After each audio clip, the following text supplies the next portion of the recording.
From 30,000 feet to this, a commercial jet shot down over Ukraine, killing hundreds.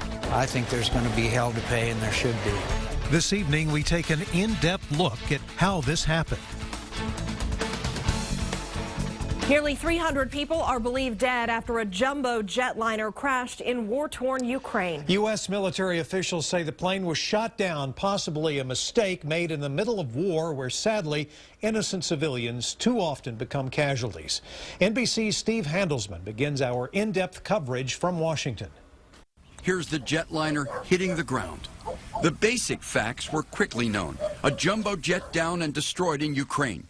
Malaysian Air Flight 17, a Boeing 777 with 295 people reported on board, some possibly American, and President Obama said the U.S. would help. The United States will offer any assistance we can to help determine what happened and why. Flight 17 left Amsterdam en route to Kuala Lumpur and was on course at 33,000 feet when it went off radar over Ukraine, just short of the Russian border. That part of Ukraine is torn by war, pro-Russian militias versus Ukrainian forces. Blaming Moscow, President Obama last night announced tougher sanctions and was discussing them today with Russian President Putin when Putin informed Mr. Obama of the crash. Debris is reported widely scattered, indicating Flight 17 was likely blown up while airborne. On purpose, said Vice President Joe Biden. Shot down, not an accident. Blown out of the sky. A Ukrainian government official charged the plane was shot down by a Buk missile, a system used by Russia and Ukraine, both militaries denying responsibility.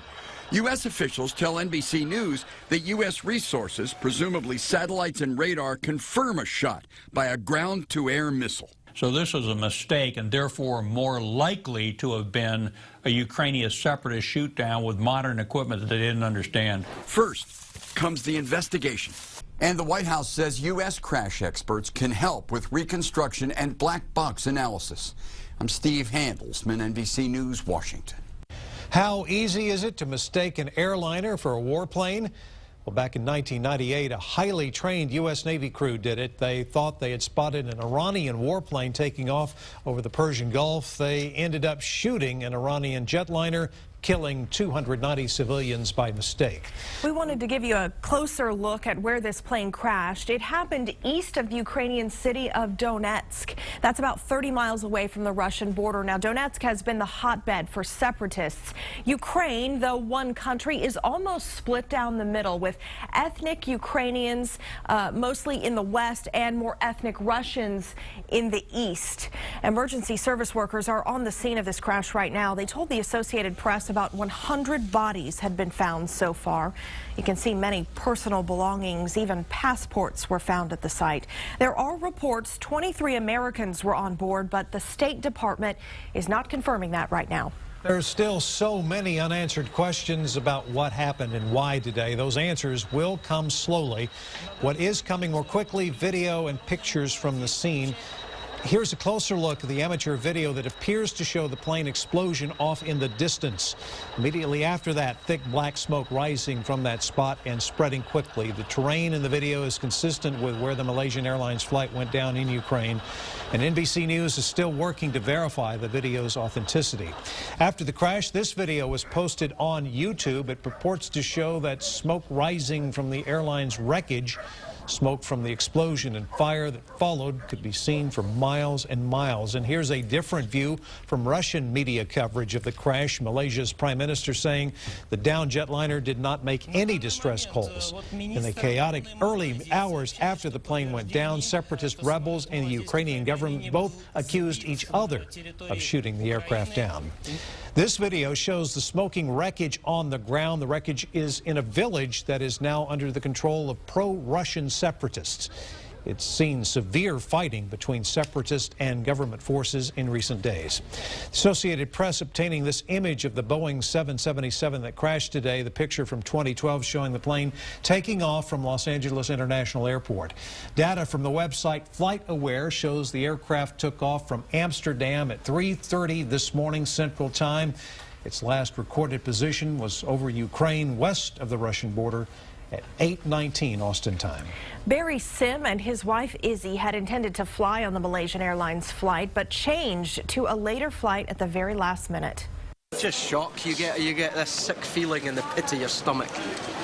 So yeah, it's just. You start getting butterflies. Your heartbeat starts going. It's like we were feeling like we were supposed to be in that flight, and it's obviously, something watching over us and say, no, don't get on that flight. Before military officials confirmed the plane was shot down, Arizona Senator John McCain warned there will be profound repercussions if, in fact, that was the case. And he said the United States will need to take action against whoever is responsible. McCain argued there would be no strategic reason for either side to intentionally bring down a passenger jet, saying it must have been a mistake. But again, it's impossible for me to imagine this thing being, if it is a shoot down, nothing but a tragic mistake on their part from their point of view, much less the humanitarian aspect of it. McCain went on to say an intentional shoot down would open the door for the U.S. to provide weapons to Ukrainians and to impose more sanctions on Russia.